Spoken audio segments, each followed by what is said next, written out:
We are rolling, and what's going on, world? 5150 here, aka Dion, and today I got on a very, very, very special guest, straight out of Ann Arbor, Michigan. A Square Go Blue.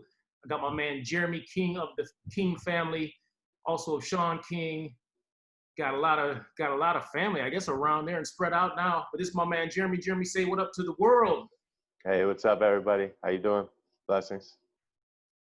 So my man Jeremy right now, he's up in Michigan. I'm in Florida, but we're both Ann Arbor natives. Today, we haven't talked to each other in a minute. I mean, we reconnected just a little while ago, but we've been talking. And so as everybody knows, 2020, COVID going on, protest riots, black versus white being pushed, all types of craziness. But we're here to tell you that we don't go for that stuff. We don't stand for no racism, no isms, none of that stuff. We're bringing you that A Square mentality, that judge a man on his character and not his color. So Jeremy, what's up? Give us a little bio about yourself.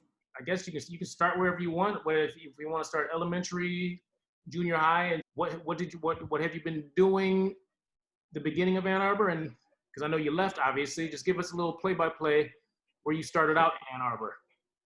Yeah, well, I was born in Ann Arbor, moved back and forth around different parts of Michigan, but mostly Ann Arbor. That's mostly where I lived throughout my life. You know, a lot of learning years, growing years were happening in Ann Arbor. Between there and, a couple hours north, it's mostly where I've been. Okay. Where I grew up, I should say. But I mean, I've traveled all over the world, but mostly home base has usually been, between Michigan or Florida. All right, and for anyone that's listening, if they don't know, Ann Arbor is a university. It's a Big Ten university campus town where the Wolverines are. So Jeremy and myself grew up at very young ages, integrated in the college campus lifestyle, meaning the University of Michigan campus is not only a campus for students, but it's where the residents live. So everything is intertwined. It's not like a college campus that's pushed off to the side of a city, but it's in. Right. So it's pretty integrated. Like everywhere you go in Ann Arbor, there's part of campus or like an administration building or something, just kind of like mixed throughout. It's one of those places that's kind of feels like it's been taken over almost by the university. Like everywhere you go, it's integrated somehow, and the types of people that are there are, very integrated and diverse, you could say. Now, definitely. Now, us growing up, what schools did you go to in Ann Arbor? I went to Pioneer and Community, and went to the Steiner School when I was really young. Okay. A while there, yeah. Huh. And then back up north, did a lot of school there, because my parents had divorced, so we spent a lot of time moving back and forth between those places. So. Okay. Well, now, yourself growing up on a Big Ten campus, I believe when we met, it was probably through skateboarding, correct? Or bikes, one of the two. Yeah, skateboarding. Right, because skateboarding was a big part of our lives, plus the BMX culture, all that, Yeah. And so growing up, going to Pioneer, a lot of people don't know, this school, community high school, is a very different type of school. It is very free. They don't force you to go to classes, but they do tell you if you don't attend classes, there will be a test, and it's up to you if you make it, pass, or fail. But it was a very open art, liberal, musical school. When you think of, because I've heard it's changed, but I don't know, but when you think of a community high school, and as a young man growing up in the world, what do you think? What did you get out of it? Totally different than any other school that I know of. Like I didn't actually graduate from community high. I left like 1 year before graduation. And then before I attended there, I was at Pioneer for like one quarter or one semester, something like that. Pioneer was very typical type of vibe, type of feeling to the other settings in the other schools, the other public schools. Right. But community high was just totally different, man. Totally different. I remember we knew quite a few people that were going there that we skated with.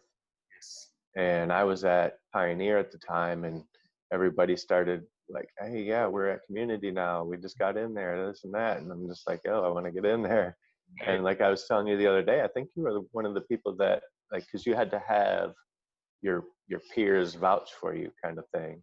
Uh, Hmm. so I think you were one of the people that vouched for me, I believe, I think to so. get in there, because they wanted people in there that, it's like they kind of wanted to gauge the type of people that were Mhm. already going there and who they were trying to vouch for to get in, on a different level than most high schools Right. that I'm aware of.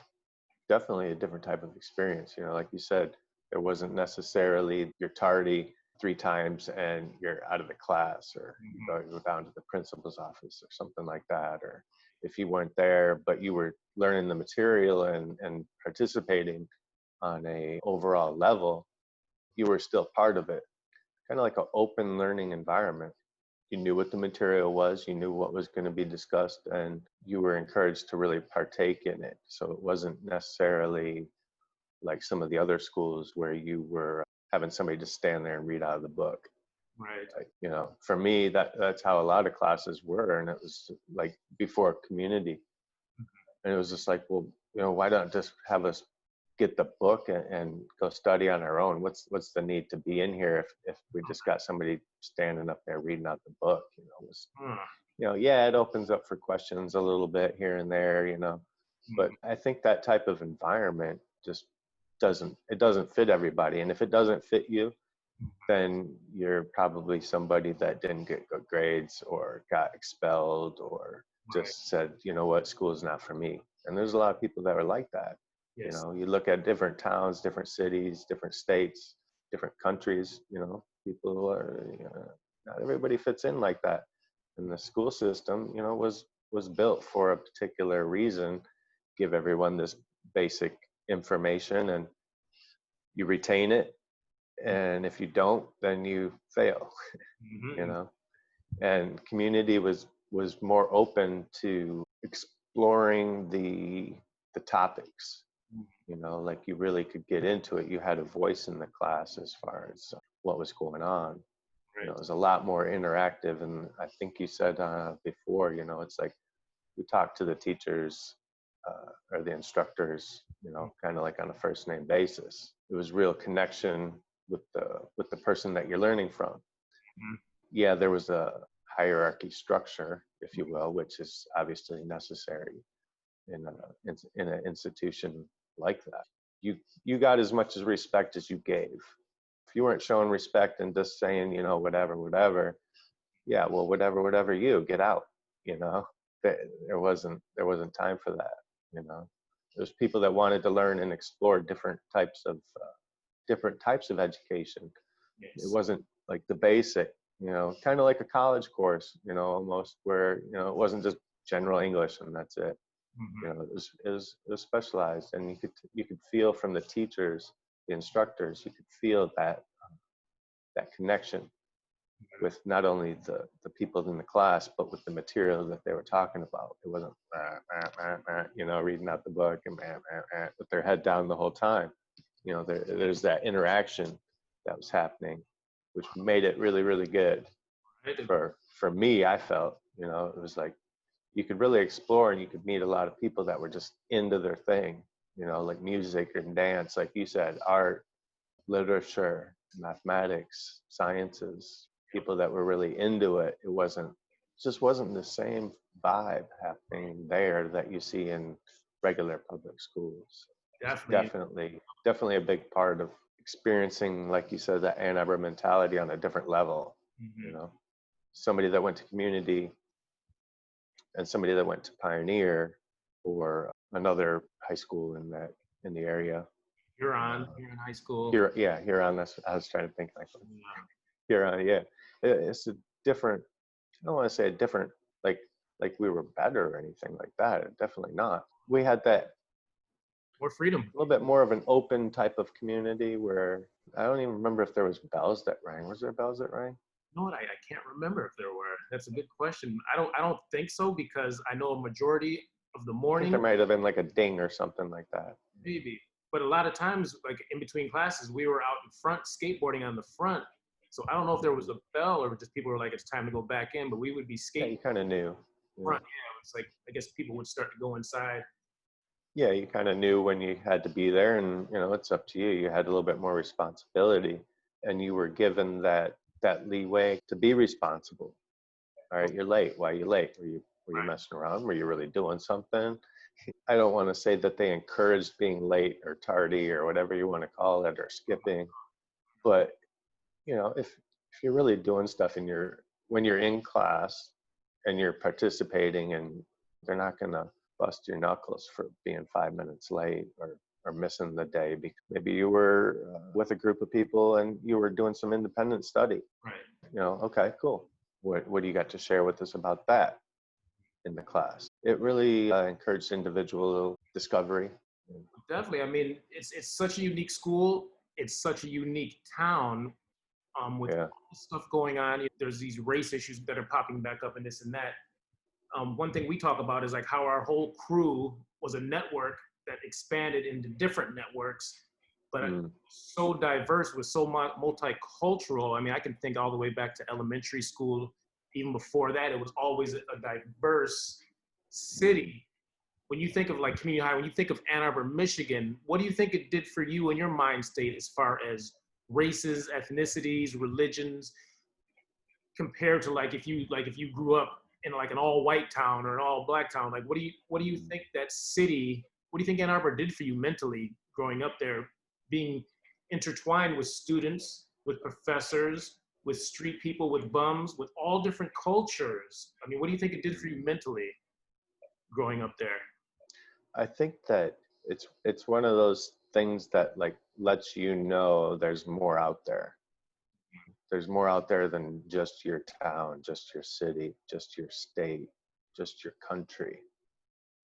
Because we did have so many people from other cities, other states, other countries Yes. coming to that town and that campus, and setting up their family living, and then you've got these communities that build on that. And I think that's probably very similar in the other public schools, Mm-hmm. but I think in at community high, I think that it wasn't as, I mean, it was clicky, but it wasn't clicky as far as other nationalities. I mean, Right. don't get me wrong, there was some, Mm-hmm. but we didn't play with that type of mentality really. We were always in a mixed company as far as nationality or skin color or interest groups. Like we could be with people that have their interest in music, and someone that's got their interest in art, someone that's got their interest in literature, poetry, things like that. And it was really more for me, like what I saw, it was like an artistic expression was more visible there than the other public schools. Does that make sense? It definitely makes sense. Yeah. And it's like the more I think about it, like what a better place. I mean, it was a great breeding ground. Ann Arbor probably bred, the idea of a community high. I don't know if other cities would allow it, especially with that much freedom, where like come and go as you please and do whatever you want. Mm-hmm. So when you think about Ann Arbor, what do you think about the city in Ann Arbor? Not necessarily now, but growing up in those times.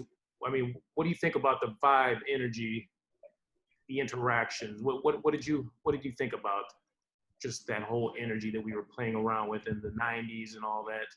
Right.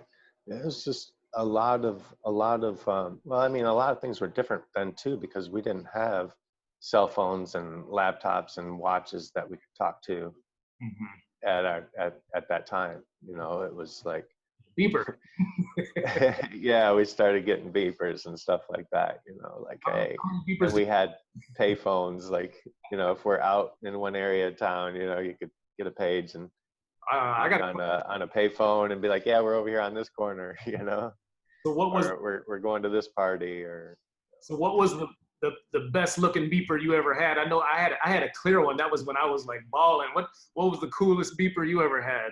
I had like a clear electric blue one with the gold chain. Woo, with That, the gold chain. Yeah, he knew you were a gangster then. He was sporting that. yeah. Wow, that's crazy. Back in the day, right? Right? And we had to, if we got a beep, we either had to use someone's phone or we had to find some change to use a thing that's dying out, a pay phone. Right, right. There was a couple payphones that were somehow, I don't know what the ordeal was, but they were free. Like, Right. the second one over here, you use that one, it's free. Wow. You just had to like hit a couple numbers first. It worked. Why, I don't know, but yeah. But yeah, I mean, Ann Arbor, I mean, you could see everything. Like you were just exposed to so much culture, so much diversity, like you were saying, so much multicultural events, different types of restaurants, different types of foods, different types of shops that catered to not only people that weren't necessarily of that culture, but to that culture, like authentic type stuff, like very, very authentic, diverse community Yes. in the city from my perspective. Like we talked about earlier with the college campus was so integrated with the city that there was like a flow that you don't feel in other cities, in other states. There was a lot of love and a lot of connections that you could just feel them. Yes. That were deep level feeling and thinking. Like we were really encouraged because of our surroundings to participate in different types of conversations, different types of group rallies and things like that were going on. And obviously there's a lot of sports stuff here, top 10 university sports teams. So you had a real mixed diversity almost everywhere you turned. So, the student body, us beginning at ages 15, 16, 17, just skating, literally, we are mixed, blended in with the student body because just by us stepping out of our houses, Burns Park area here and there, but just literally just navigating through the streets, going back and forth, different sides of campus, like we are totally intertwined with the student body, whether we're going to Taco Bell, whether we're going to Pinball Pete's, whether we're just going to pick up a t-shirt. It's just, I think it was a real great advantage for us as kids being intertwined with the students, because then when it got to the point where we were talking to the students, then comes dialogue, interaction. And one thing I think about Ann Arbor, which I'm not too sure what's going on there right now, but I know it was definitely a place to challenge your ideas and your thinking. Not everyone didn't agree. It wasn't like a utopia where everyone agrees on the same thing. Right. But we did have open dialogue, open discussions almost anywhere, whether you were in the diag or whether you were standing on the corner or in a class. I've heard with the times that it's changing, but I can remember, and I'm sure you can, your thoughts, your ideas, you never felt a wall of maybe I shouldn't say anything. Like how you catch me as the person who would vocal an idea back then, right or wrong, but just because it's an idea in your head, you would vocalize it. Like, did Ann Arbor feel like a safe place for you to vocalize your ideas or how you feel? Oh yeah, definitely. I think it was. I think it was part of like what was a determining factor for all of us getting along, really, because we were such a mixed group of people. There was always something coming up from a different person in our group, or people that we came across as a group, or an event that we came across as a group, where there was something being said that was, I don't want to say political, but very deep-rooted emotion behind it for that individual that was saying it. We were always getting these types of conversations or being in these types of events that had the opportunity to explore these other mindsets or these different culture beliefs or these different just ways of looking at life, really. Right. Because one of our friends might be from a different side of the neighborhood and a different color than me, and then from them there's another one of our friends that's from a whole another side of the neighborhood or a whole another side of the town that's in a totally different situation, but maybe they're the same color as me. Mm-hmm. So it wasn't like, oh, they're from this neighborhood and they're raised like this. So we were able to talk about those things, Right. you know, and we knew them, so we could see, okay, well, this is where they grew up, and this is what's going on over there. How does that relate to us? How does that relate to growing as people? I mean, we got the opportunity to learn from so many different sides of the neighborhoods and so many different age ranges, Mm-hmm. because family, friends, college, campus, having jobs, you know, so we were all like interacting every day with different mindset, mentalities, different cultural groups, different skin tone. Some people had different perspective, even though they were the same color, same neighborhood, they might have a totally different perspective on the same thing. So because we were such a diverse group, you know, we were always interacting with that. Yes. You know, it was never there. Nothing ever got like an extreme. There was never an extreme. You know, if there was, you know, it got talked about or got left behind, or, you know. Mm-hmm. But we were always open to those types of mindsets. You know, mindset challenge or mindset understanding. All right, if you feel that way, why do you feel that way? Right. And if it's good or bad, how's it working for you? How's it helping you? Mm-hmm. You know, so we could talk about those kind of things. Hmm. So now when we see all this, I mean, you said to me like, hey man, or in one of your videos, I don't remember if it was you saying it to me or it was one of the videos that I watched of yours, that, you know, like you're mixed, black and white, and you're not picking a side. You're seeing like through it, like, hey, this isn't really what it's about. Right. You know, Yeah. from the way that we were raised, the way that we grew up in that type of a town, in that type of a group, Mm-hmm. or like you said, crew. Yeah. You know, we didn't play that game, Mm-hmm. black versus white. It's like, no, come on, really? There's more to every person than black versus white or skin tone. You know, it's like we all have a soul, and we all are going to bleed the same color when we cut ourselves. Or, you know, when you look at the inside, we're all pretty much the same for the most part that I know of. You know. Well, what did Ann Arbor teach you? Because obviously it teaches us all at young ages. What did it teach you about racism growing up?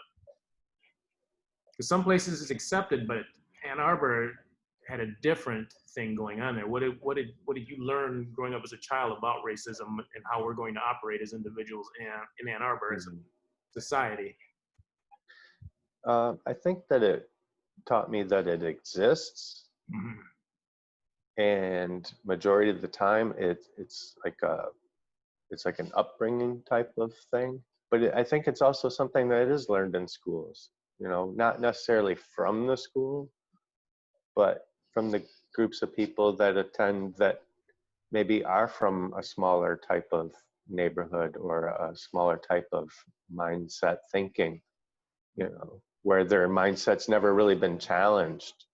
Right. As far as like, why do they believe that? You know, it's like those are things that were challenged as far as your mindset thinking on every subject way, way before it ever could be a problem.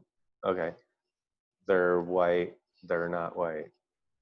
Well, who you know, it's, I mean, really, we're all other, technically. I mean, you know, if you look at that, you know, like on a lot of government forms or something, it'll be black, white, Caucasian, other, Asian, Alaskan, you know, it's other. There's so many people that are mixed, of mixed culture, of mixed race, if you want to say, Right. that, you know, it just, I don't know. I guess I don't think about this really too often until like something like what's happening now just blows up in media. Like, I have nothing against any particular any particular skin tone. Mm-hmm. You know, it's who's inside navigating that vessel that has the the skin on the outside that may be similar or different tone, color than me. You know, what's inside that vessel. Okay. And that's what it comes down to. Like we were saying, judge them on their character, not their skin color, right? Basics, you know. So it's, Yeah. I mean, you could have a really smart person of a particular color here and a really uncultured person from the same neighborhood, same skin tone, and they could have conflict, and then you could have them both disagree or agree on the skin tone movement. By no means am I being judgmental to anyone that wants to join a group that's for their particular ethnicity or culture. That's not to them. But the moment that you put other people in harm because of your beliefs, then you have to question your beliefs. Because you can do whatever you want. Technically, we're all supposed to be free, right? I mean, technically, that's what we've been led to believe, that we're all free, right? But if you start doing harm to others, then that's when you have to question your beliefs and your morals and your surroundings. My question for you is, obviously growing up at a young age, you had obviously a mixed family when you were living with Yorgos, Demos, Right. Rusty's, you, Sean, everyone. Your household was very diverse culturally. Yeah. So what I can remember is like taking you or maybe Sean, no, you and Sean, or like we would go to like an all black party. Why do you think, like there's some people that would be in fear, say, we're gonna take you to an all black party, but who taught you not to keep that fear inside your brain of other cultures and colors? Because a lot of people at your age in those times would be scared to go to a place where they know it's pretty much an all black party, but people like you are like, let's do this, you know, like we're gone. Like, who put that mentality in you? How did you get that? I think that honestly, a lot of that came from the cultural diversity and mental thought processes, the movements that were happening in the music that we were listening to at the time also. You know, there a lot of times there wasn't like a distinction between who can, you know, party this way or party that way, or who can say what. It was very musically influenced, where we could all listen to the same type of music, and it wasn't so like there's a line crossed. Like, why are you listening to this music? Why are you listening to this music? Right. You know? Right. And, you know, because we all listen to so much different types of music, we could appreciate that, you know, people of different skin tones had different opinions, but at the end of the day, we could all get together and have a good time. I think because I grew up with so many people that were different skin tones, I could go to a place where it's all people that have similar skin tone that I do, and there could be a problem. Yeah. Or there could be no problem. I didn't think it was like that, but I've got a lighter skin tone than you or some of our other friends. If someone said something to you or one of our other friends that was darker color, or maybe they're even from another country and they're just darker skinned people, it would be talked about in the group, and we'd be like, oh, let's go talk to these people because that's not cool. You know, so we'd have all of a sudden this mixed crew coming and talking to these other people and being like, hey, why are you saying this type of stuff to our friends? You know, and most of the time we'd get it talked out. Growing up like that with so much diversity, that it helped to fit in, because, you know, when we're looking at each other in the eye, it's like you see my skin tone, I see your skin tone. You know, I'm not looking at my body while I'm looking at your face. If I can start to read some type of aggression from you, whatever skin tone you are, then yeah, there's something that needs to be discussed beyond that. But I don't think that it's really all just about skin tone. Mm. or, black first, white. I don't think that way. What's interesting, because, Ann Arbor was the foundation when we were growing up was like that it wasn't accepted. Like we had a circle of crew. Mm-hmm. We welcomed everybody with open arms. Like you can come to our crew, because a lot of people wanted to hang out with our crew because we were just a very big crew. Like it just Mm-hmm. expanded into so many different sub crews of different people. But like I said, Mm-hmm. we welcome you with open arms, and then you can come inside the crew. But if you have some ideals like I'm racist against black people, against whoever, we would stop it. We'd be like, hey, our crew doesn't operate Yeah. that way. We're inviting you in. If you want to operate with our crew, those type of thinking, it's not allowed in our crew. Right. We would let them know, and if it happened again, they would get checked. And then if it got to the point where they couldn't handle it, like I told you before, we would literally ostracize them from the island. Like, sorry, we gave you chances. We're not hanging out with you no more. You've been pushed off the island of our crew. And I think our crew, we held a tight-knit crew like that, where we could invite any of our crew members to anyone's house anywhere, and we felt safe everywhere we went, whether it was Canada, Right. Detroit, like just everybody together. And we really learned on how to vibe off people, on how to check people's vibes, figure out if we wanted to interact with them and for how long we wanted to interact with them. I think that was a good thing that Ann Arbor instilled into us at that time, of understanding a person's character and like really like, analyzing this person. Like, why is this person here? What does this person want? Is he here to bring good energy into our house, into our crew? Mm-hmm. Or is there something else going on? Right. And I think that for a lot of these issues or just even mind-opening types of experiences, everybody has these happen throughout their life at different stages throughout their life. Or, you know, I may see something at a different time than you see something, or have like a aha moment,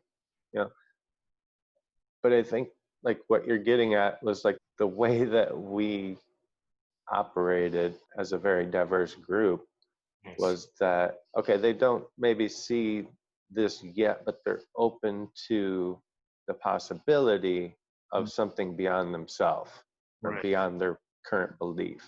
Mm-hmm. If someone was stuck on that, then they're stuck on it. But we could tell that they were open and wanting to know. Right. And if they didn't give two shits, then that was like, okay, well, maybe later. Right.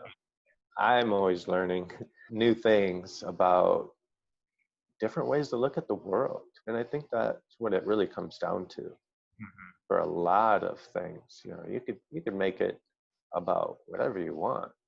Well, you drive this car, I drive that car. Your skin color is this color, my skin color is that color. Or you make this much money, I make this much money. Okay. Well, all that could boil down to, how do you look at the world? How do you look at yourself in this world? Is everybody against you? Is everybody for you? Are you just kind of in between?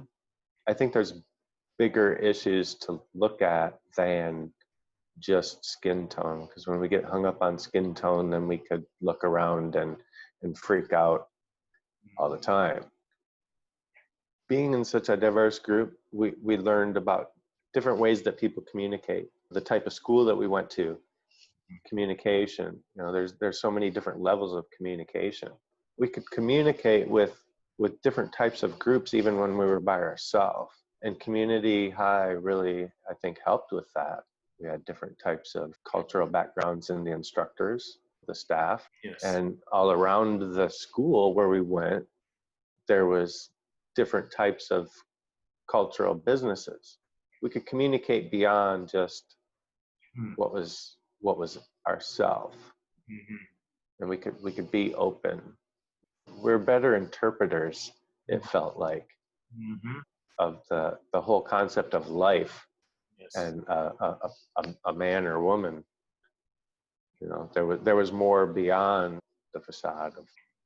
Well, you know that when you're saying that, it makes me think. I remember when I came to Florida, like I always said, like I'm an ATV, an all-terrain vehicle, meaning you put me into any culture, anything, anywhere, situation, Hmm. I can navigate and I can work wherever you put me. That's how I've always been. Doesn't matter what culture, what race, drop me anywhere, and I'm going to make something happen. Right. So this whole mentality that was instilled in us, instilled in you, you obviously got to do other things besides Ann Arbor. I think you just came back from South America. When we always say, between you, me, Matt Compton, and anybody, Earl, wherever we go, we still have that Ann Arbor mentality. It's just Hmm. ingrained in us because we spend so much time there. So when you Hmm. travel to these other countries and you go to these other places, your thought process and communication, I mean, obviously, you got to get to another area, another culture, and now navigate and Hmm. discuss and communicate. So when you go to these other places, other countries, how does your mind work in getting into a whole different culture now? Coming from an Ann Arbor mentality, now you're in a brand new culture, everything, new country, continent. So how does that work out for you? What do you take with you? How does that work? I feel like a lot of the people that I've come across in other countries, they have been able to see that I'm not afraid of being a minority in another place. A lot of the places that I've been, I might be the only person that would, in that setting, I would be considered white. Mm-hmm. Yeah, I'm mixed, Greek, English, Irish. In another country, I'd just be, maybe considered gringo or, something like that. I think that like it was like a feeling that you get from other people, Mm-hmm. whether it was in South America, different parts of South America, whether it was in Africa, in different parts of Asia. I've been the minority Mm-hmm. in these countries, and it didn't bother me. Mm-hmm. People are very friendly. If they can feel that you've got a friendly vibe, then they are friendly. If you start, being demeaning or just an asshole, yeah, I mean, it doesn't matter what color you are. It's like I think it comes down to what you're there for. Mm-hmm. You know, what do you are here for? What are you here on this planet for? Are you here on this planet to be focused on different skin colors Mm-hmm. versus different uh, points of view or different mindsets or different learning opportunities, really? And nothing that I've ever come across is similar to Ann Arbor that I've ever come across. I mean, I can't think of one place because eh, there might have been places that were similar, but because I'm a minority outsider, I didn't always notice some of these subtle differences. I've been to a lot of cool places. All the places I've been were cool. Don't get me wrong. Yeah. But as culturally diverse perspectives on life, Mm-hmm. e- everywhere I've been, there's very deep cultural or mindset beliefs. But the mix in Ann Arbor was just such an extreme, I think. Right. you know I guess an example would be in Ann Arbor, you could have culture from every continent, and you could go to another country and you may have influence from other continents, but mostly everyone is from within that continent. Mm-hmm. Does that make sense? Definitely. Oh yes. Yeah, so it's, I mean, there's a lot of great things going on all over the world. And a lot of people, when they find out you're from North America or USA or the States, how, people call it all different things all over the place. People are like, really? Really? You don't seem like you're from there. You know, it's like, yeah, well, that gets said to us, when we go to another part of the country or another city or state, oh, you're from Ann Arbor, that's why. Right. Like people in the state or somewhere else in the country may recognize Ann Arbor type of people are just different type of people. They're more open. Yeah. from my perspective. Getting past all that, how are we going to do it? I mean, like you said, it's up to each one of us to be comfortable with ourselves enough to stand up and say, hey, there's more going on than just black versus white. There's a lot of white people out there, don't get me wrong, that are getting in these rallies and things like that about this movement. And like I said, I got nothing wrong with anybody that wants to protest or anything like that. But you start turning violent to show your aggression about something that happened. I think it's all about having an open mindset and figuring out what the world is to you, what you have to offer the world also, beyond your skin tone or your background or your career, job, or your hobbies. Okay. Just being of the earth. Well, right there, when you're speaking, you're making me think. So what do you think Ann Arbor would be? Because you've got the student body, you got the residents. What do you think what Ann Arbor would be? And if you could explain what this term is to maybe, without the whole hippie culture movement, if that was never there. So how much influence college, residents, and then you also have this whole hippie influence that's touching both sides of the student body and the residents all through the town, from the food to the talks to the discussions to the professors, everything. Like it's embedded into the university from this 60s, 70s. When you think of the term hippie and the hippie movement, how much of contribution do you think they did to our city of Ann Arbor? I think a lot. Something that came to my mind when you were thinking of, or when you were saying that, is that, like, on a global scale, everyone kind of acknowledges, like, the UN is the United Nations, so Ann Arbor was almost like its own little United Nations type of thing, like we were always in these types of situations or conversations that were just multicultural, multiracial, everything, Right. so it was like its own little, it was like a small version of the whole world. We were constantly interacting with people from everywhere. That might be like a good analogy to look at. Ann Arbor was like a small training ground if you were going to be in United Nation interactions. Mm-hmm. Does that sound right? I mean, it makes total sense. And I think one of the things about growing up there and with all the friends that we had there too is that everybody messes up. Yes. Just like on a global scale, everybody messes up. All right, well, what did you learn from that when you messed up? I think that's really what counts. But on a global scale, we're seeing events play out where people didn't learn from the past. They keep trying to do the same messed up stuff, and it gets tossed around by people that have never experienced these types of things like we've experienced from being in Ann Arbor or going to community high. They've never experienced or seen these types of things, so it can be very upsetting. We went through that type of stuff when we were growing up, just running around or at school or whatever. We were faced with these things early on. Right. And we were given the opportunity and the tools to try to learn how to work through it.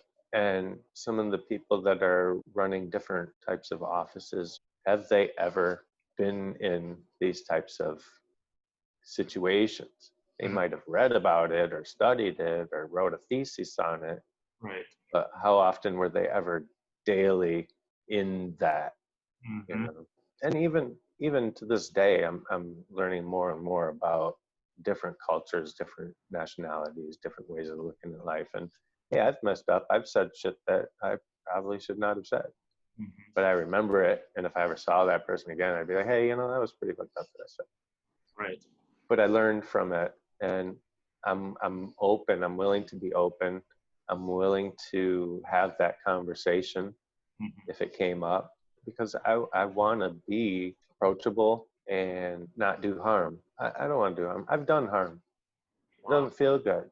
Maybe for some people it does. Maybe they're looking at it from a different perspective. But we just were exposed to such a diverse, different situations that we all got ourselves into with different types of living arrangements. Or after, the high school days, we got into different types of community living arrangements and things like that, where it was just so diverse. Hmm.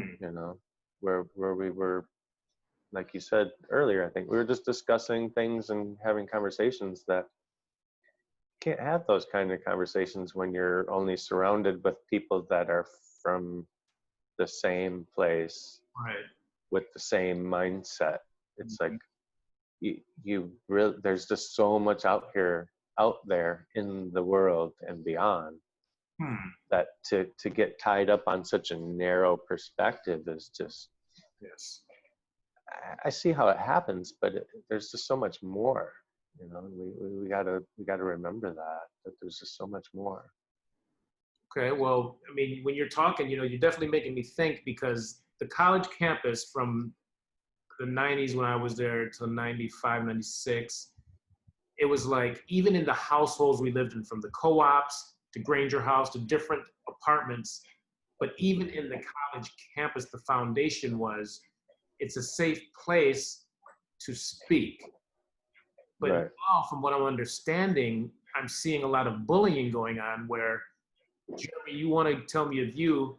I don't want to hear your view, so I'm going to stop your view. If I have to, I'm going to yell over you, blow a horn, do whatever I can do for you, Jeremy, not to be able to voice how you feel.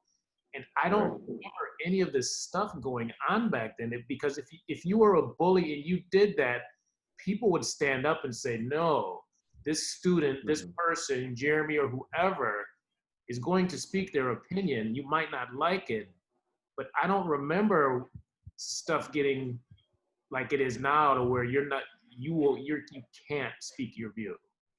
It's one of the things that this country was supposed to be founded on. Right. Was freedom of speech. Right.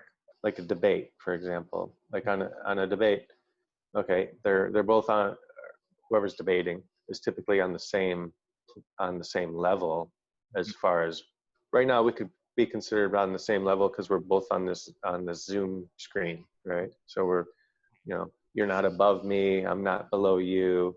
Does that make sense?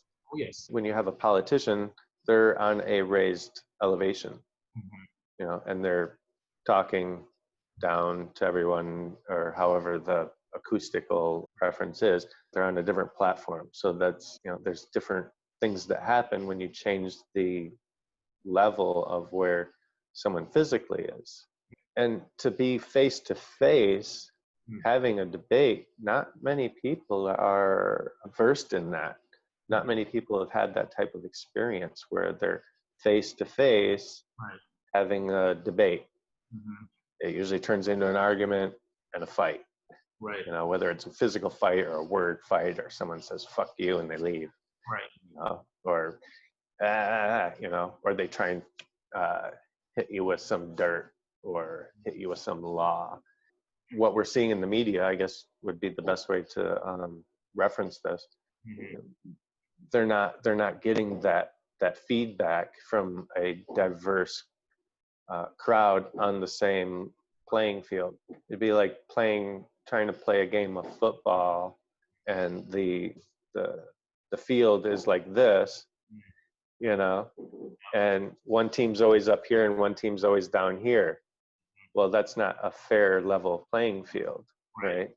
Mhm. And then, all of a sudden you got to play this way, and this team's like, oh, well, we don't know how to play this way, Mhm. so we're not going to play.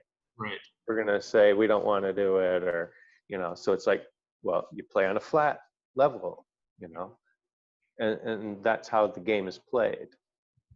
So a lot of people aren't being, from what we're seeing on the media, they're not in the position of playing on a level playing field where everybody knows the rules that are being played, everybody knows what the outcome is supposed to be to try and get to.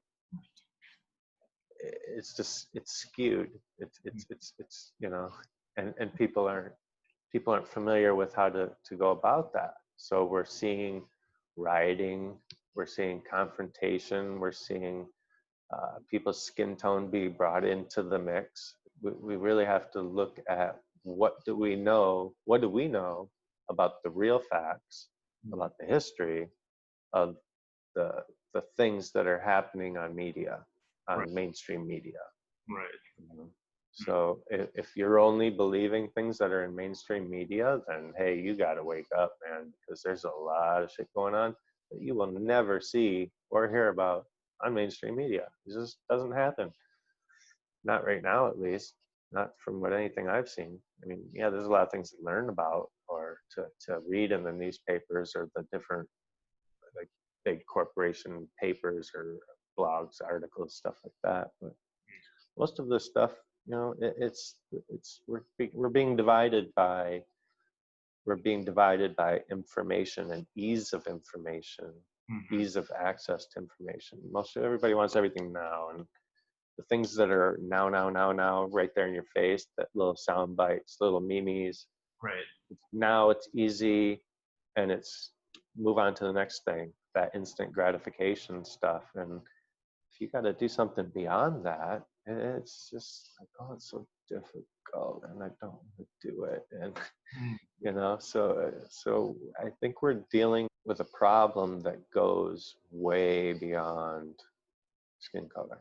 Right. I think it's leaning more towards mental. I mean, from what I'm seeing, like even places like University of Michigan campus, I'm hearing, people are shying away from like the speaker circuit debates and this and that because things are getting, like you said, violent. But I don't remember any of that stuff going on back in the days, whether it was us on a corner in a house, the student faculty, the student body, anyone. We could have discussions. And like I said before, no one ever agreed. Like everyone had different thoughts. Mm-hmm. The way we were raised was you're still allowed to talk about your thoughts. And Yeah. people were like, all right, go, let me hear what you got to say. And all right, well, blah, blah, blah, back and forth. But now there's just like this huge wall that's going in right in between everybody where the discussion can't even happen no more. And if it does happen, it either turns violent, really disrespectful, name calling. So it's like, how the hell do we steer this ship back to like intellectual debates, talks? Like, because the ship's in the ocean bouncing all over here. How do we pull it back to intellectual discourse with an Ann Arbor mentality? Because I'm gonna say it till the day I die. Like this Ann Arbor mentality thing, like that we were playing with and that we still have, that was what's helped us navigate through different countries, through scenarios, through dangerous situations. The mouthpiece, the verbal, and being able to talk to someone to get you out of a situation or to pull you into something. I mean, how the hell do we navigate this ship back to dialogue, back to intellectual conversations without the violence, without the screaming, without the yelling? Right. Well, you remember the show X-Files? Mm-hmm. Remember that back in the day? And it was always question everything. The truth is out there. Mm-hmm.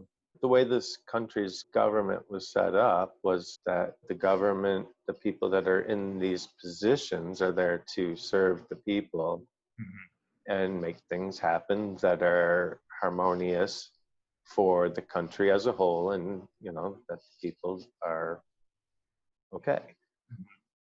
And it's almost like there's a lot of different types of agendas happening where and it could be as simple as a small town versus the neighboring city versus the state that they're both in.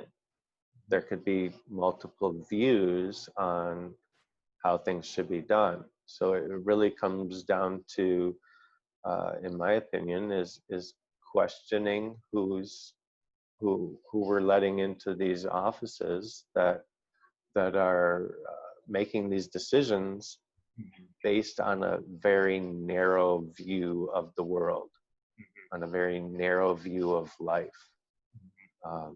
We really got to look at what's the person's perspective on life, on freedom, on I like that. on what's their end game, and not necessarily question it in a negative way, like, we want you out of here.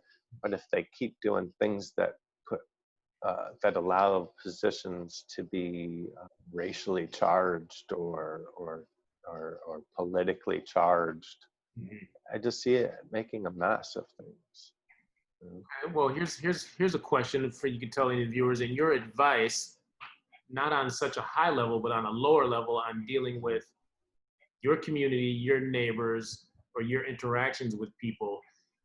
How can we up the level in understanding each other and bringing intellectual conversation back, even if our views are different?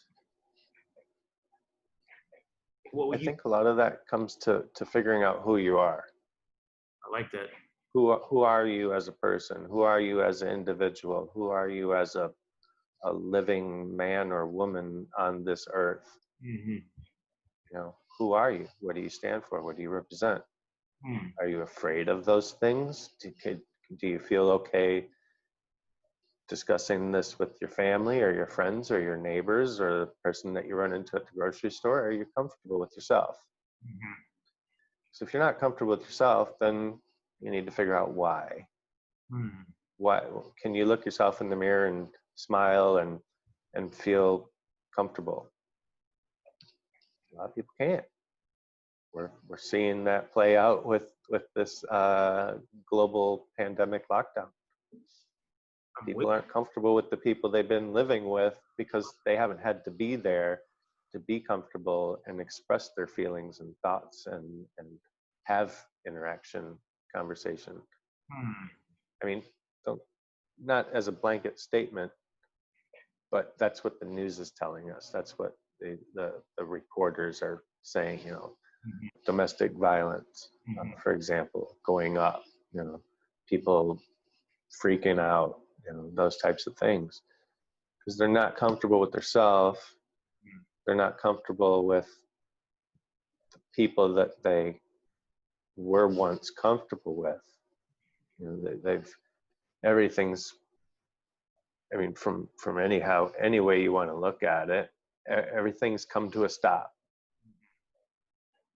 and we've got to say, "Hey, who am I, and am I comfortable with myself?"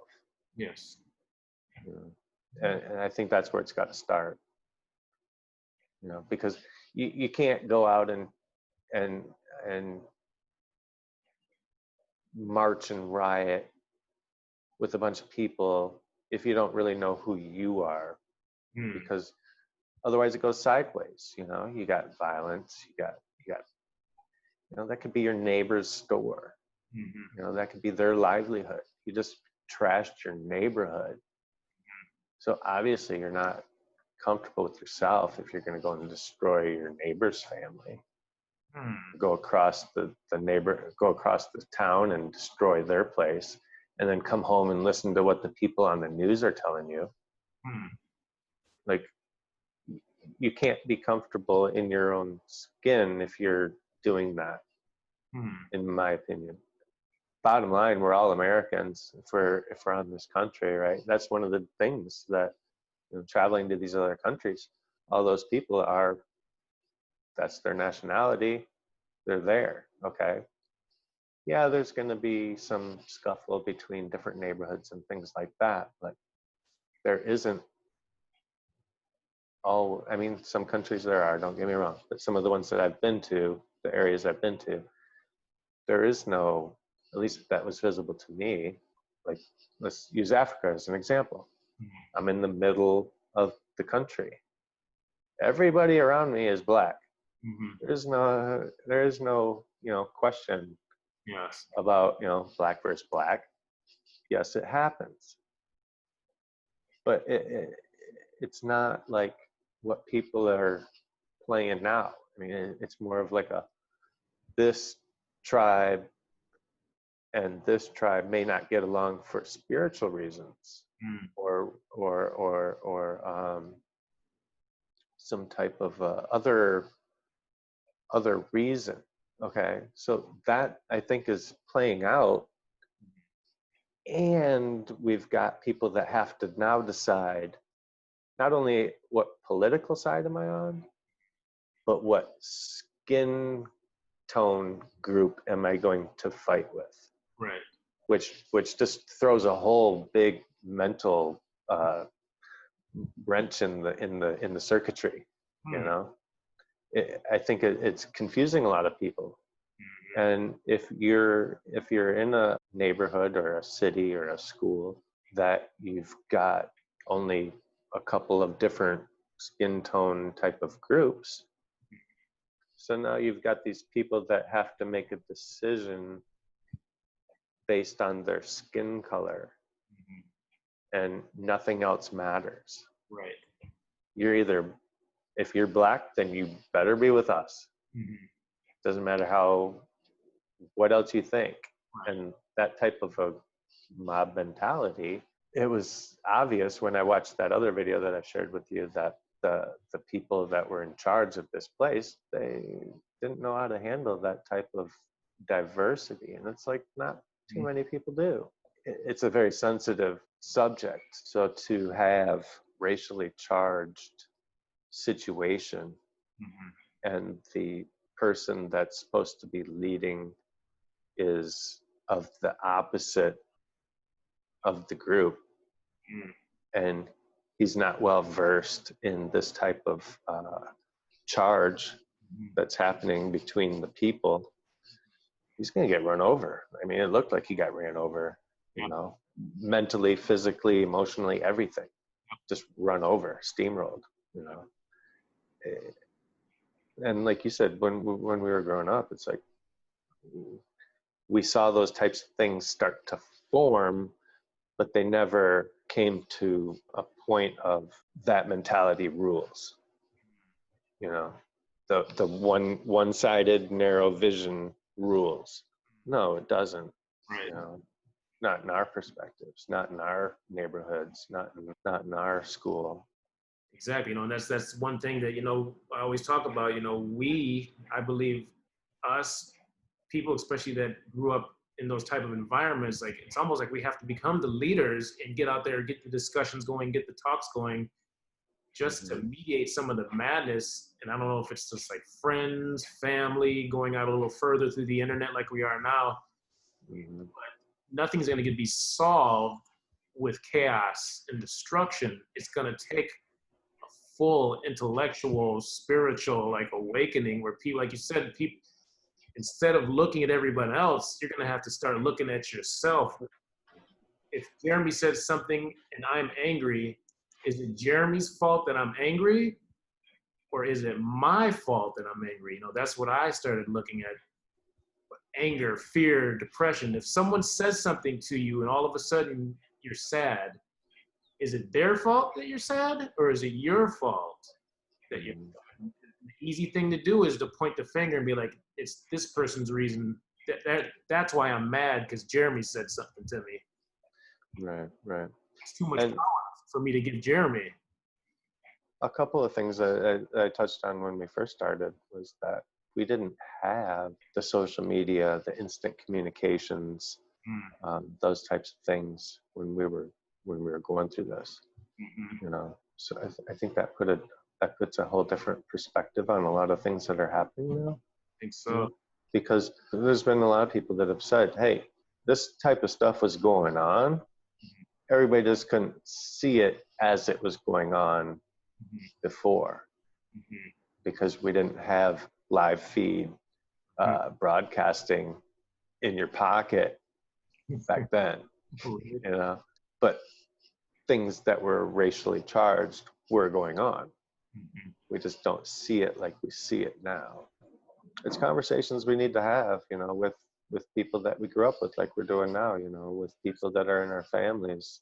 You know, hey, if you're feeling funny about what's happening, talk about it. You know, if you're comfortable with yourself and you're not buying into this racial charged drama, keep looking for what's beyond it. You know, what's beyond this. You know, and a lot of people say, you know, you need chaos to create order. Okay, well, what does that order look like? What does that chaos look like on a level field? You know? So, just doing the independent research, because everything is not going to be told Yes. through mainstream media. So, finding yourself and doing the research and talking about it, having group conversations with people that are either, just different. Yeah. If you keep going to the same people that are from the same mentality, you're going to get the same results. Yep. And that's not been working very well from what we can see. Right. Okay. Well, I always like to wrap these up. Let's give a call to action to some people. If someone's watching this sitting at home, let's give them a challenge. If someone is fearful of other people, other situations they don't know, not too sure if they're comfortable in their own skin, comfortable in their self, because I know you've done a lot from yoga to spiritual, all types of aspects going around the world. Where would be a good beginning point for someone to start putting the pause button on life and starting looking at their self, trying to get a better understanding of who they are, especially if they're unsure? What are some tips you could give somebody as a beginning base phase that you would advise? Start giving some of your actual attention to analyzing your surroundings. Mm-hmm. Like, what's the music that you've got playing all the time? What are they talking about in that music that you're listening to? Mm-hmm. What are they talking about or doing in those TV shows that you're watching? What kind of conversations are being had around you? How do you feed yourself? How do you fuel your own vessel? Okay. So if you want to have peace in yourself, you got to analyze what the outside influences are on an immediate level. So just take a look at it. You don't got to change everything right away. Maybe you can just add a couple of things that are beneficial. Maybe instead of listening to blasting rock and roll or blasting hip hop or blasting whatever kind of music, listen to some classical music or something that doesn't have a bunch of people's words constantly influencing you on what you should be thinking. Interesting. Maybe just some type of there's all types of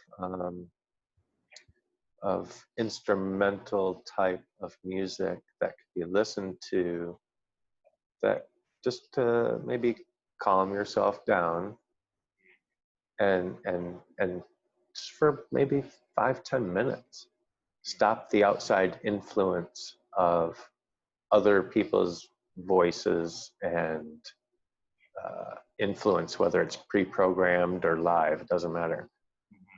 Just pause that for a minute and then see where you are. Like, here, where are you? Right. Look into meditation. Just go on YouTube and find 1,000 of them in 2 seconds, if you wanted to. Yes. Things like that. Just becoming more aware of who you are and figuring out why things are bothering you and getting you so ramped up or keeping you down. A lot of this stuff keeps you down. Right. And you don't know what to do and you don't know how to react. And with all these things that are happening globally, people are freaking out just on that alone. Yes. Because they're so used to what they were doing. And all this extra influence coming into them through the airwaves, through the food that they're eating. Just take a pause mentally, physically. I think that would be the best start. Yeah. I love it. I love it. That's the challenge. I'm gonna challenge up myself too, because I know every now and then I gotta unplug from the internet, unplug from the matrix, the information, say away, and just get silence every now and then and just think for Yeah. myself instead of someone else talking in my ear thinking for me. Right. All right, everybody. I want to say thank you very much, Mr. King. We appreciate having you on the show, and we'll definitely have to get you back once we figure out these next phases of COVID and what happens next on everything. It looks like 2020 is going to be a roller coaster ride, like Cedar Point, the demon drop. So I don't know. Give a shout out to anybody. If you want to say shout out to whoever, you just let her go. Yeah. I mean, everybody that knows me that was running with us back then, you know, hey, what's up? Mm-hmm. J Rock. And huh? I said J Rock. Yeah, I'm not gonna say anyone in particular. Everybody knows, you know, The who they are. The A square. Everybody knows who they are, and you know, I love all you guys, and love to hear from you. You know, love to reach out and you know, be of help, be of service to any of our friends that we grew up with that may be having a hard time with this. You know, hey, get a hold of me, get a hold of Dion. You know, hey, we're both here to talk if you guys want to talk. Yes. Work through some of this stuff together. I mean, that's what it's always been about. So if you're feeling alone or lost or confused or just want to say what's up, hey, we're here. So amen to that. Maybe we can get a couple fellas on for a Zoom conference. yeah, for sure. That'd be good. All right, brother. Yeah. Everybody, peace out. We'll see you soon. To my man Jeremy, thank you so much, my brother. We appreciate having you on the show, Mr. King. And we'll see you. Yeah, good to see you. All right, brothers. Peace. I'm signing out. All right.